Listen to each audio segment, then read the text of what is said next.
We are looking at Burning Rangers, the January 3 build, Mission 1. I'm going to play through this stage and point out some differences. Right off the bat, you see there is no title card for Mission 1. In the final version, this says Fallen Memory. The sequence where the player falls from the top and lands is similar to how it is in all versions of the game. Even in the very first public demonstrations of Burning Rangers, that sequence was there. This first room is the same as it is in the final version's map. And the second room, also similar, except for the survivor is a different person. Now, the survivors in this game have different names and different animations and slightly different models. This person in particular, Jamil Tabriz, does not appear in the final. She has a different name. And that flickering effect is, I think, an emulator artifact. It's not something that would appear if we were playing this on a Saturn. This room is the same as the final map, the 28th Worker Alley, although they spell it Ally in this one. And this room, also similar. Some variations in the final game have a robot attacking you in this room, but the original map doesn't. There's a survivor here. This one is going to use a different animation from any of the ones that are in the final, and you can see why they changed it. I won't comment on that any further. Florence Ranke is in the final version of the game. And I'm speeding through these animated sequences for the sake of time. Next room, similar to the final, this switch is there in all versions of the game that I've seen.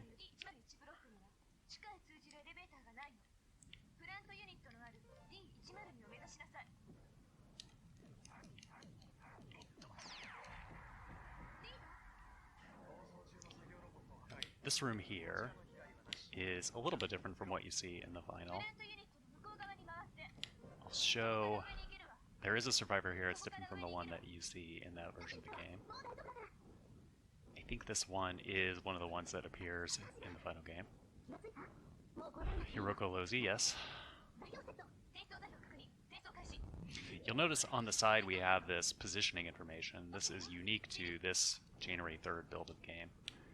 You could see that in a lot of the magazine coverage of Burning Rangers at the time, particularly in Sega Saturn Magazine UK.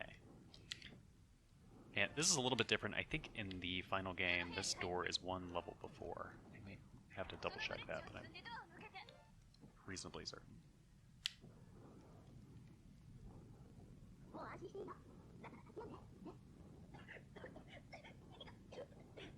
Here's another survivor. I like her Sonic-style shoes here. They're blue, but they're clearly the same as Sonic's.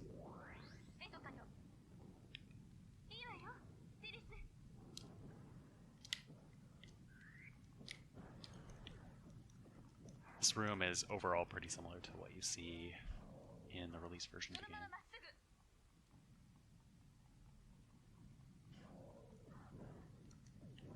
I'm not sure if there are actually fuel canisters in the original map on the release version of the game there. This room is here. I think it has a robot instead, though.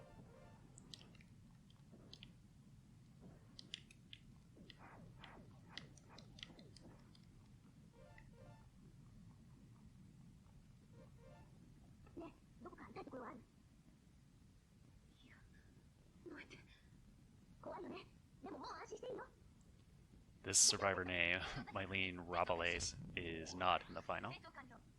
She also has the Sonic shoes.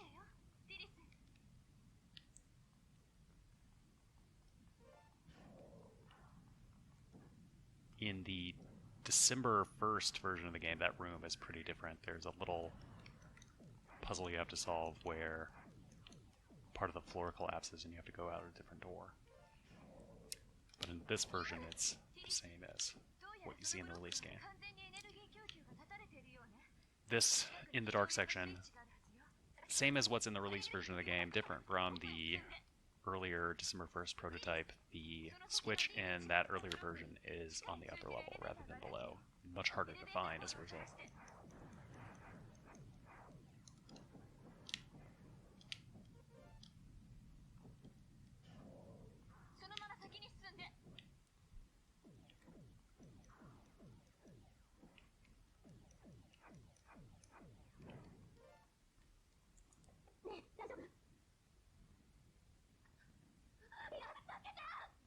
This survivor has a slightly different model, difficult to see without the face. But Janet Day does appear in the release.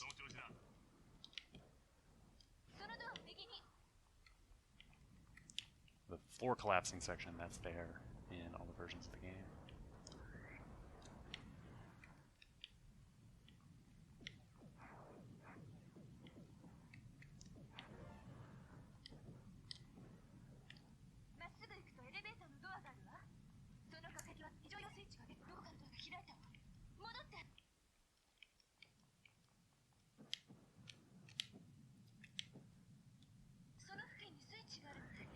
I think that place name D103 be slightly different in the final.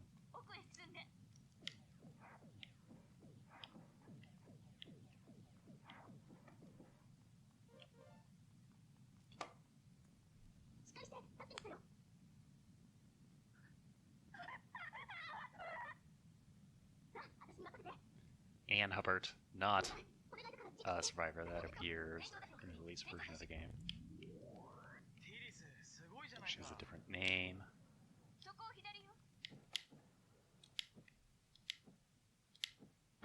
In the final version, there are 2 green crystals there to make sure you have 10 to be able to rescue this guy. I have tried it where I don't have enough to actually rescue him. I have fewer than 5, and nothing seems to happen. You still get him. There's a bug report you can find on the US disc for this game in some of the junk data that indicates at some point, if you had fewer than 5 crystals, you would die when you did one of these mandatory rescues. That's not the case in this version, however.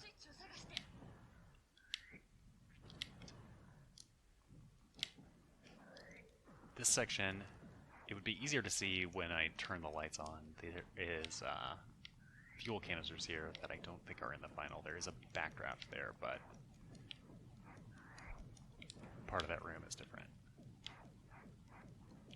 The one reward you get for going into this section in the release version of the game is a survivor, but there's not one here. So there should be one right here, but not there. There's other rooms back the other way that are the same as they are in the release version. I'm not going to go to them because they take a while and they're just there to trip you up if you don't know where you're going. And here we go.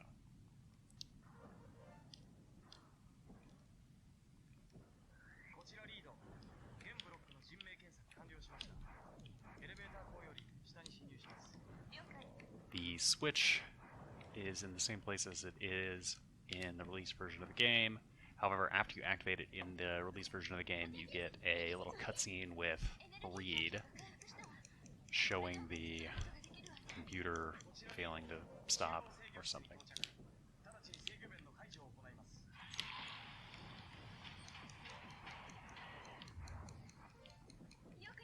In the builds of the game before this, there is one of these burning sun enemies right here that is supposed to be in Mission 4, and you see it sometimes in Mission 1 variants in the release version of the game. They took it out for this one. It is in the trial version of Mission 1 if you hack your way into it.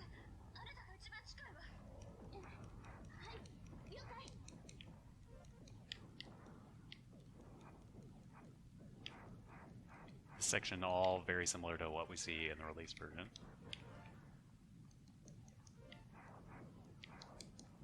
One extremely minor difference is I think it's easier to trigger a backdraft right here to make these canisters explode. It will do it if I clear them out and then go stand there.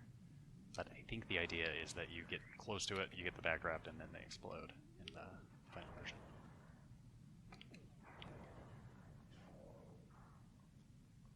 Some of the variants in the final game, these doors are open. In the original map, they're not, so that's the same here.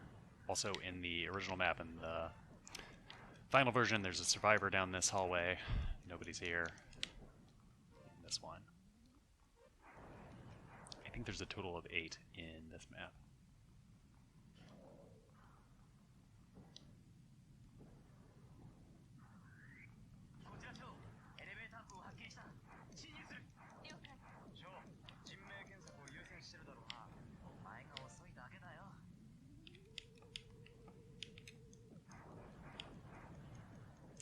One thing about this version of the game is there is a 99 crystal limit, which is actually pretty restrictive. You can get 99 pretty easily.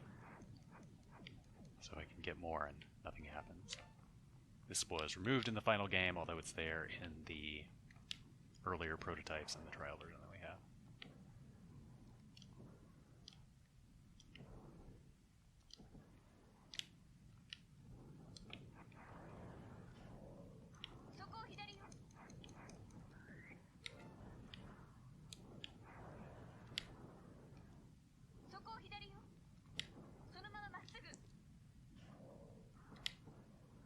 And I think there is a survivor up here in the final version of the game. Don't see anybody here. And before we leave Mission 1, I'm going to show one of the really neat parts of this game, maybe my favorite part of this prototype, which is the debug feature. So if I want to reposition Tillis, I can hit the navigation button and then use the D-pad to move her around wherever I want.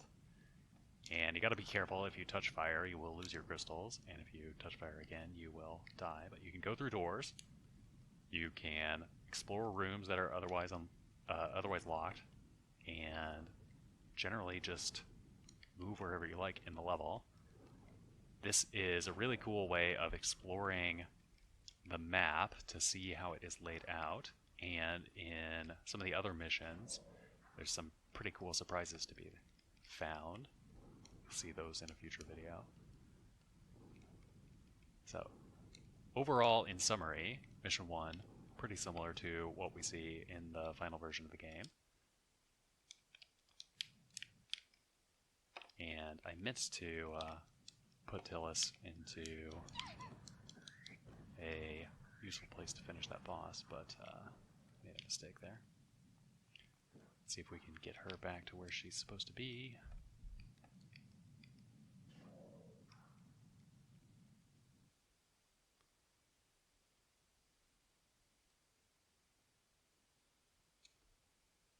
There's this little flash of loading that is in the pre-release versions of the game. The screen fades to black, then you see a flash of what was there before, and then fades to black again. They fixed that for the final release. This boss section is pretty much identical to the way it is in the final version of the game. And it is pretty similar throughout the pre-releases. They nailed this down early in the development cycle.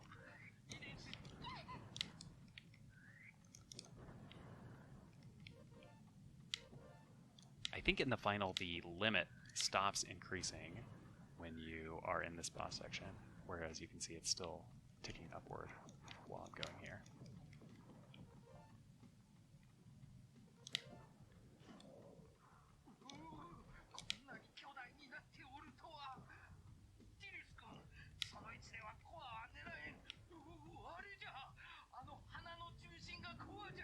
This boss battle, again, pretty much what we expect from the release version of the game. I've played it a bunch of times and I don't detect anything significantly different.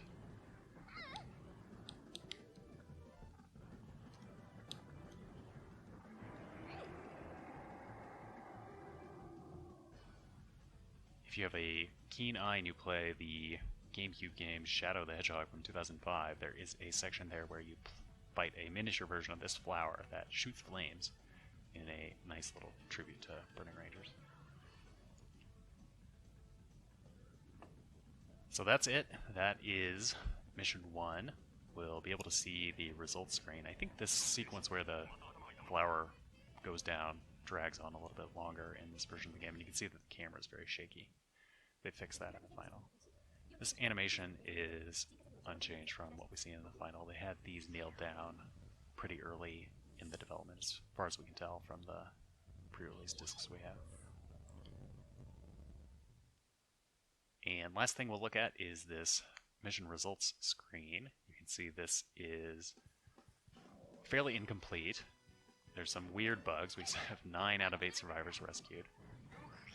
The time for the boss, very strange. The limit, 70%, I don't think that's actually what I got here. You saw in the auto demo or the replay that Tillis actually died there, and there's no password. So that was it. That's mission 1. We will do mission 2 in a different video.